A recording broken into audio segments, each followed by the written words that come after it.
आरती बचपन से ही पढ़ने में बहुत कमज़ोर थी। उसके शरीर का रंग सांवला था। चेहरे का डिजाइन कुछ खास नहीं था। औरों के अपेक्षा भगवान उसके दांतों की भी बनावट अच्छी नहीं दिए थे। आरती का चेहरा अच्छा ना होने के कारण स्कूल में बच्चे अक्सर उसे चिढ़ाते थे। कोई आरती का फ्रेंड बनने के लिए तैयार नहीं था। जब आरती अपने गांव के गलियों से गुजरती थी, बगल में खड़े लोग भी अपना मुंह फेर लेते थे। आरती को इस बात से बहुत ज़्यादा पीड़ा होती थी। वह यह नहीं समझ पा रही थी, क्योंकि वह बहुत छोटी बच्ची थी। आखिर बात क्या है? हमारे चेहरे को देखकर लोग अपना मुंह क्यों छुपा लेते हैं? आरती जब स्कूल से घर वापस आती थी, तब अपने माँ से एक ही सवाल करती थी कि माँ, जब हम अपने स्कूल से घर आते हैं तो लोग हमें ऐसे क्यों देखते हैं, और स्कूल में भी हमसे कोई बात नहीं करता है। हमारा कोई फ्रेंड भी नहीं बन रहा है। हमसे कोई बातचीत भी नहीं करता है। इतनी बात सुनकर आरती की माँ की आंखों में आंसू आ गए।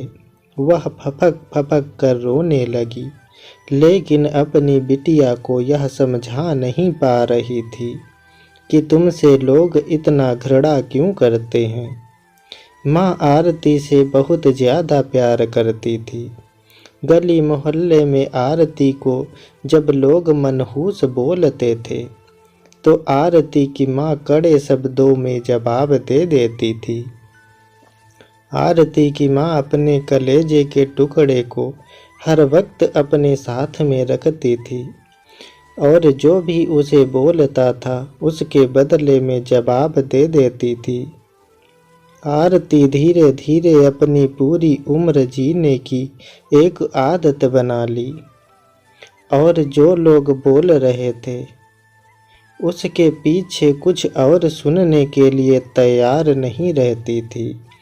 बस अपने काम से मतलब रखती थी, पढ़ाई करती थी और घर वापस लौट जाती थी। धीरे धीरे आरती बड़ी होते चली गई। अब उसकी उम्र शादी करने लायक हो गई थी।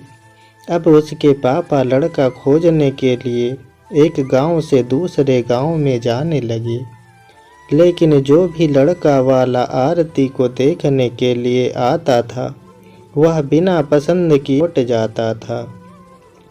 ऐसे बहुत बार हुआ। अब आरती की शादी करने में बहुत दिक्कत होने लगी। आरती के पापा भी लड़का खोजते खोजते थक चुके थे। ऐसा कोई गांव नहीं था जिस गांव में आरती के पिता लड़का खोजने के लिए नहीं गए थे।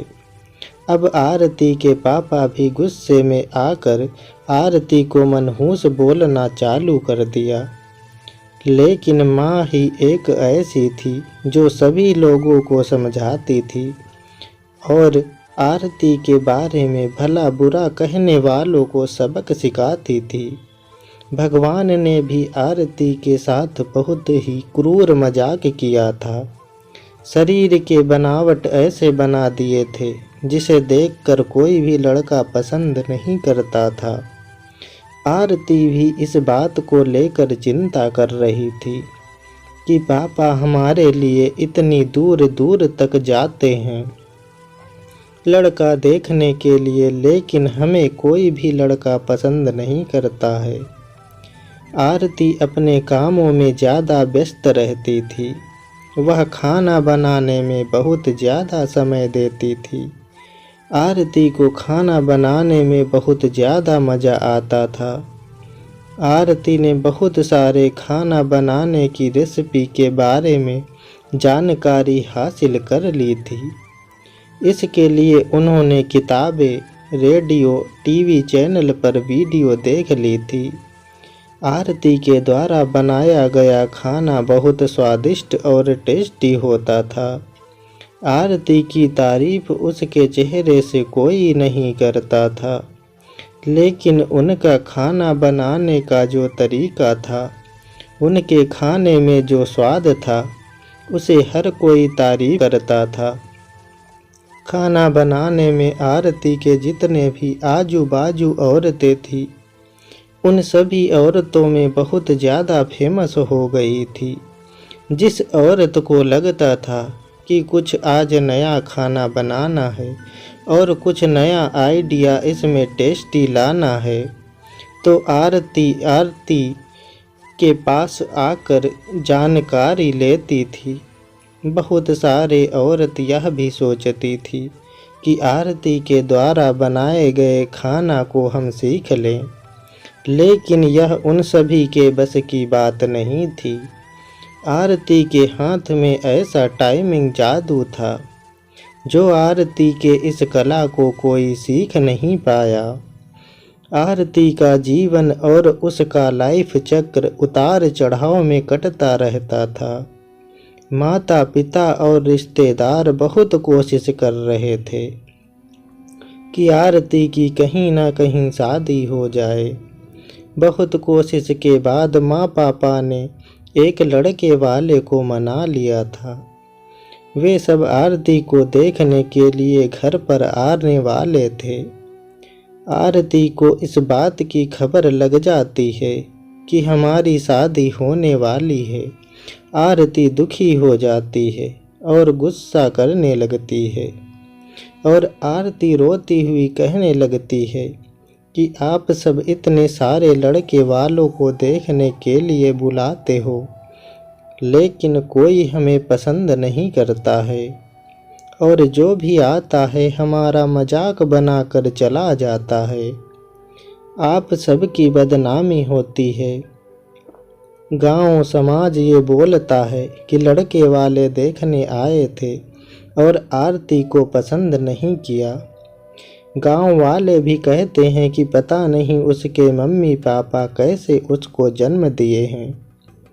इस मनहूस को कि कहीं शादी ठीक ही नहीं हो रही है। आरती की माँ ने आरती को समझाया कि शादी में अक्सर ऐसा होता रहता है।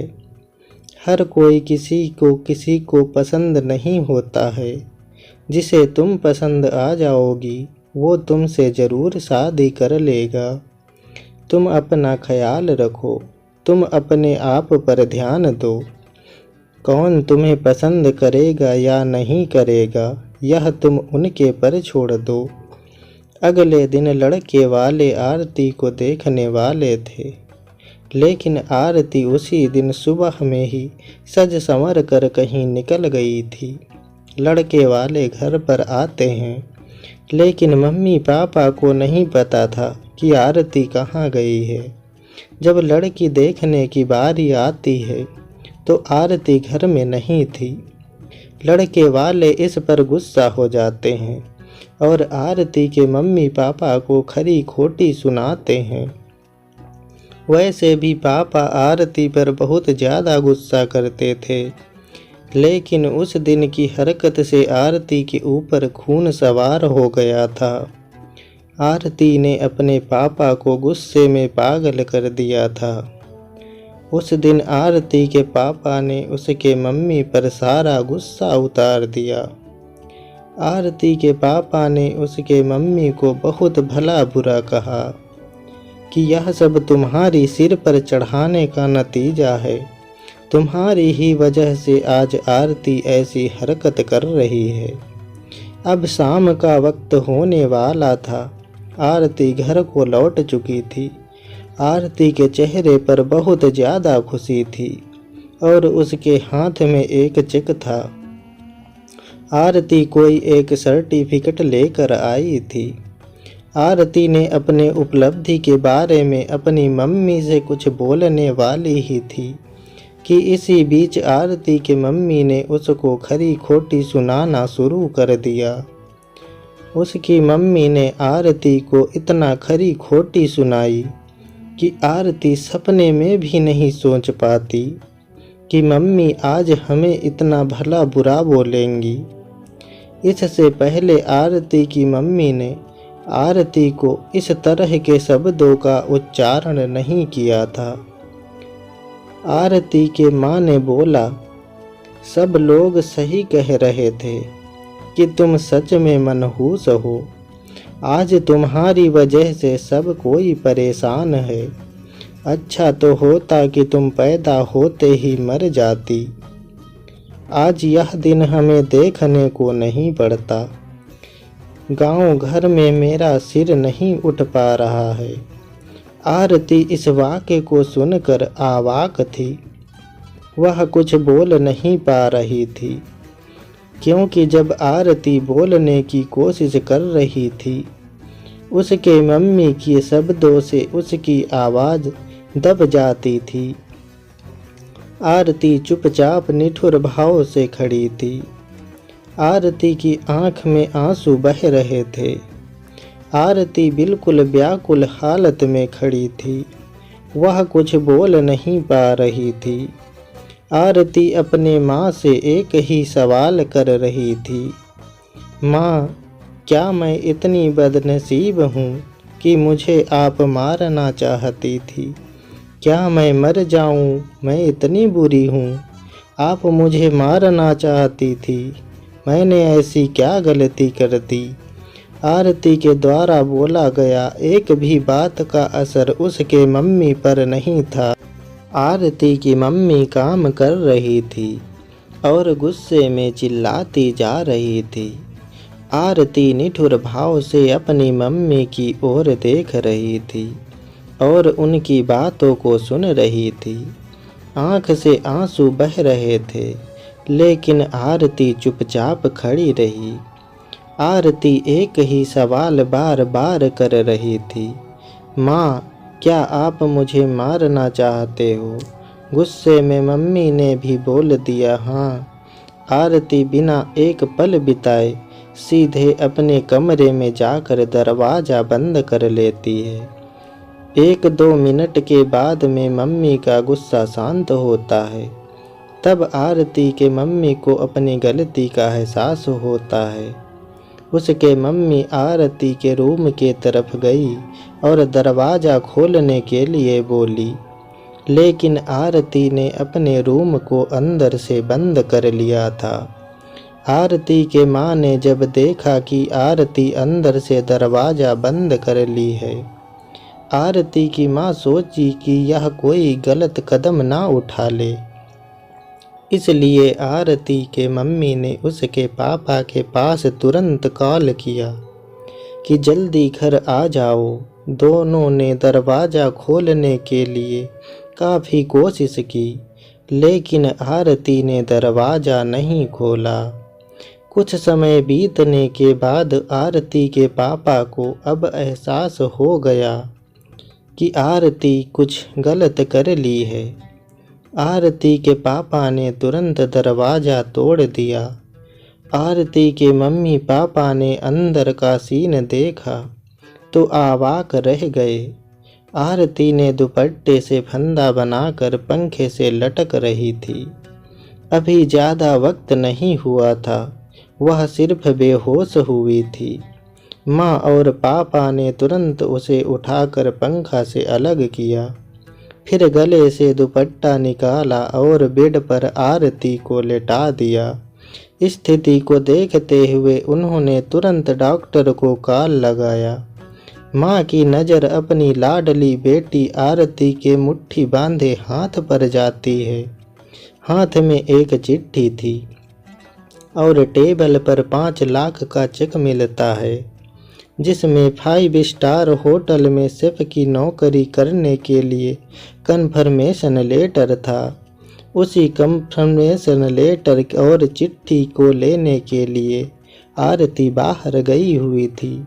कुछ समय के बाद डॉक्टर आते हैं और आरती का इलाज करते हैं और चेकअप करने के बाद बोलते हैं कि शुक्र है लड़की बच गई। कुछ सेकंड और देरी होती तो आज यह लड़की हम सभी के बीच नहीं रहती। आरती बेड पर बेहोश अवस्था में पड़ी थी।